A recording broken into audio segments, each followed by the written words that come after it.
Assalamualaikum warahmatullahi wabarakatuh. Kami dari kelompok 6 akan mempresentasikan tentang bukti-bukti wujud Allah, keesaan dan sifat-sifat Allah serta kesempurnaannya. Sebelum masuk materi, saya akan memperkenalkan terlebih dahulu anggota kelompok saya. Yang pertama, saya sendiri Dania Mutiara Putri, NPM 1903010018. Yang kedua, Nandita Santiara, NPM 1903010048. Dan yang terakhir, Elvato Nafiah, NPM 1903010028. Prodi Ekonomi Syariah, Fakultas Ekonomi dan Bisnis Islam, IAIN Metro. Yang terhormat dosen pengampu Ibu Nur Kafifah dengan mata kuliah Tauhid dan Akhlak Tasawuf. Kelompok kami akan membahas tentang 4 materi. Yang pertama, bukti-bukti wujud Allah. Yang kedua, bukti-bukti keesaan Allah. Dan yang ketiga, sifat-sifat Allah. Yang terakhir, kesempurnaan Allah. Di sini saya akan menjelaskan tentang bukti-bukti wujud Allah. Allah adalah wujud yang sempurna, ada tanpa sesuatu sebab. Karena kalau ada sebab bagiannya berarti dia tidak sempurna. Sebab tergantung padanya. Karena itu Allah adalah zat yang azali tanpa permulaan dan selalu ada. Zatnya itu sendiri sudah cukup menjadi sebab keabadian wujudnya. Karena ketunggalannya maka batasan definisi tentang dia tidak dapat diberikan sama sekali. Karena batasan berarti suatu penyesuaian. Sedangkan semua itu mustahil bagi Allah. Allah sebagai wujud mutlak tidaklah terbatas, sehingga hakikat dirinya tidak akan pernah dicapai. Selain itu, jika kita menyelami diri kita sendiri, maka secara fitrah, manusia memiliki rasa ketuhanan. Fitrah ini tidak dapat dihilangkan, hanya saja dapat ditekankan dan disembunyikan dengan berbagai tekanan, kebudayaan, dan ilmu lainnya, sehingga ia terkadang muncul pada saat-saat tertentu. Sehingga pada saat tertimpa musibah atau dalam kesulitan yang benar-benar tidak dapat diatasi. Pada kondisi ini, kita secara fitrah mengharapkan adanya sosok lain yang memiliki kemampuan lebih dari kita untuk datang dan memberikan pertolongan kepada kita. Dalil fitrah ini merupakan perasaan ketuhanan secara langsung yang tertanam pada diri manusia.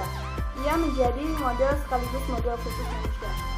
Materi selanjutnya akan disampaikan oleh rekan saya yang bernama Nandita Santiara. Padanya saya persilahkan. Bukti keesaan Allah, ada sementara orang yang menuntut bukti wujud dan keesaan Tuhan dengan pembuktian material.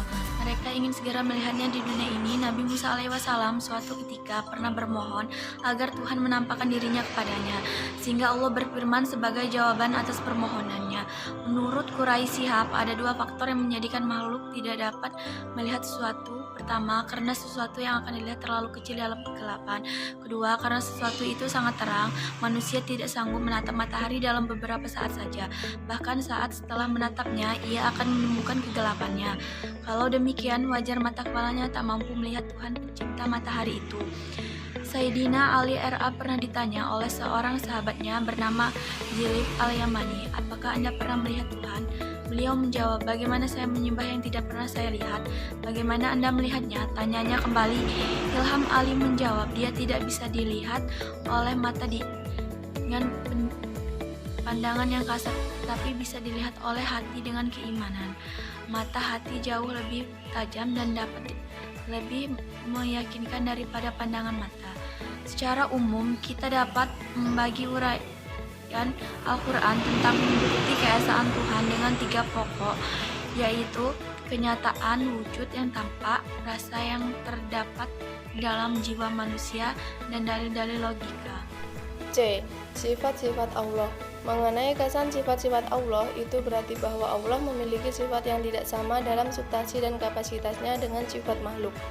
Walaupun dari segi bahasa, kata yang digunakan untuk menunjukkan sifat tersebut sama, seperti kata Rahman, yang merupakan salah satu sifat bagi Allah, tetapi juga digunakan untuk menunjukkan kasih sayang makhluk. Namun, substansi dan kapasitas kasih sayang Allah berbeda dengan kasih sayang makhluknya. Sementara ulama memahami bahwa kesan sifat-sifatnya dalam arti bahwa zatnya sendiri merupakan sifatnya.